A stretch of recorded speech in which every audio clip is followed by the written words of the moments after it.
ಕರ್ನಾಟಕದಲ್ಲಿ ನಾಳೆಯಿಂದ operation voters ಶುರು. ಎಸ್ಐಆರ್ ಬಗ್ಗೆ ಮುಖ್ಯ ಚುನಾವಣಾಧಿಕಾರಿ ಅನ್ಬುಕುಮಾರ್ ಮಾಹಿತಿ ಕೊಟ್ಟಿದ್ದು, ಬಿಎಲ್ಒ, ಇಆರ್ಒ, ಎಇಆರ್ಒಗಳಿಗೆ ಎಸ್ಐಆರ್ ಬಗ್ಗೆ ತರಬೇತಿ ನೀಡಲಾಗಿದೆ.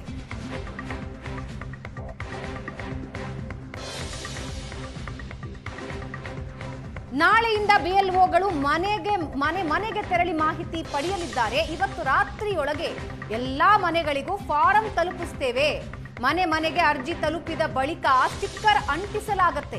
ಎಸ್ಐಆರ್ ಬಗ್ಗೆ ಮುಖ್ಯ ಚುನಾವಣಾ ಅಧಿಕಾರಿ ಅನ್ಬುಕುಮಾರ್ ಮಾಹಿತಿ ನೀಡಿದ್ದಾರೆ.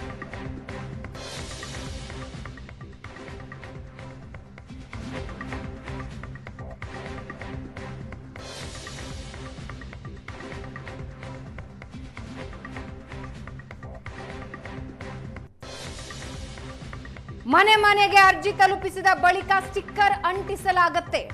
ಕರ್ನಾಟಕದಲ್ಲಿ ನಾಳೆಯಿಂದ ಎಸ್ಐಆರ್ ಶುರುವಾಗುತ್ತೆ. ಜೂನ್ 30ರಿಂದ ಜುಲೈ 29ರವರೆಗೆ ಬಿಎಲ್ಒಗಳು ಮನೆಗೆ ಹೋಗಿ ಫಾರಂ ನೀಡುತ್ತಾರೆ. ಜುಲೈ 29ರ ಒಳಗೆ ರಾಜ್ಯದಾದ್ಯಂತ ಮತಗಟ್ಟೆಗಳು ಮರು ವಿಂಗಡಣೆಯಾಗುತ್ತೆ.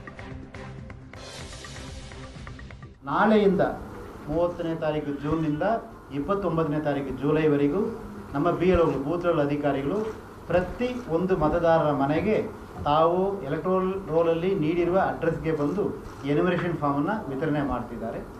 5,54,00,000 ಮತದಾರರಿಗೂ 2 ಸೆಟ್ ಎನ್ಯುಮರೇಷನ್ ಫಾರ್ಮ್ ಬರ್ತದೆ. ಈ ಫಾರ್ಮ್ ಪೂರ ಪ್ರಿಂಟಿಂಗ್ ಮುಗಿದು ಅವ್ರಿಗೆ ಸಪ್ಲೈ ಆಗಿ ಈಗಾಗಲೇ ಬಿಎಲ್ಒಗಳು ರೆಡಿ ಇದ್ದಾರೆ ಎಂಬ ಅಂಶವನ್ನು ನಾನು ಎಲ್ಲರ ಗಮನಕ್ಕೆ ಕೊಡಲಿಕ್ಕೆ ಇಷ್ಟಪಡ್ತೀನಿ. As per the time schedule ಇವತ್ತು ರಾತ್ರಿಗೆ ಅದು ವಿತರಣೆ ಆಗಿ ಮುಗಿಬೇಕು. ಅದೇ ಪ್ರಕಾರ ನಾವು ಇವತ್ತು ರಾತ್ರಿ ಒಳಗಾಗಿ ಎಲ್ಲ ಫಾರ್ಮ್ಸನ್ನು 100% of the forms will be delivered to all the BLOs concerned. So ಇದು ಸುಮಾರು 11 ಕೋಟಿ ಫಾರ್ಮ್ಸ್ ನಾವು ಪ್ರಿಂಟ್ ಮಾಡಬೇಕಾಗ್ತದೆ. ಪ್ರತಿ ಫಾರ್ಮ್ 2 ಪೇಜ್ ಇರ್ತದೆ. ಈಗಾಗಲೇ ಪ್ರಿಂಟಿಂಗ್ ಎಲ್ಲ ಮುಗಿದು ವಿತರಣೆ ಸುಮಾರು ಕಡೆ ಮುಗಿದಿದೆ. ಸೊ ಇದು ಮಾಹಿತಿ ನಾನು ತಮ್ಮ ಗಮನಕ್ಕೆ ಕೊಡೋಕ್ಕೆ ಇಷ್ಟಪಡ್ತೀನಿ. ಯಾಕೆ ಮಾಹಿತಿ ಹೇಳಬೇಕಾಗುತ್ತೆ ಅಂತ ಕೇಳಿದರೆ, ನಾಳೆ ಬೆಳಿಗ್ಗೆಯಿಂದ ರಾಜ್ಯದಲ್ಲಿರುವ 59,050 ಬಿಎಲ್ಒಗಳು ತನ್ನ ಕೆಲಸವನ್ನು ಅವರು ತಾನು ಈಗಾಗಲೇ ಪ್ರಾರಂಭ ಮಾಡಬೇಕಾಗ್ತದೆ. ಆಮೇಲೆ ಬಿಎಲ್ಒಗಳಿಗೆ ಟ್ರೈನಿಂಗ್ ಕೊಟ್ಟಿದ್ದನ್ನು ಎಲೆಕ್ಷನ್ ಕಮಿಷನ್ ಆಫ್ ಇಂಡಿಯಾ ಆ್ಯಪಲ್ಲಿ ಸಮೇತ ಅಪ್ಡೇಟ್ ಮಾಡಬೇಕಾಗುತ್ತದೆ. 59,050 ಬಿಎಲ್ಒಗಳು ತನ್ನ ಮೊಬೈಲಿಂದ ಲಾಗಿನ್ ಆಗಿ ತಾನು ಟ್ರೈನಿಂಗ್ ತೊಗೊಂಡಿರೋದನ್ನು ಆ ಆ್ಯಪಲ್ಲಿ ಕನ್ಫರ್ಮ್ ಮಾಡಿದರೆ ಎಂಬ ಮಾಹಿತಿಯನ್ನು ಸಮೇತ ನಾನು ಈ ಸಂದರ್ಭದಲ್ಲಿ ಹೇಳಲಿಕ್ಕೆ ಇಷ್ಟಪಡ್ತೀನಿ. And BLOs are trained more than ones. ಅದನ್ನು ತಗೊಂಡು ಕೊಡೋಕ್ಕೆ ಇಷ್ಟಪಡ್ತೀನಿ. ಇದರ ಜೊತೆಗೆ ನಮ್ಮಿಂದ ಸಾರ್ವಜನಿಕರಿಗಾಗಲಿ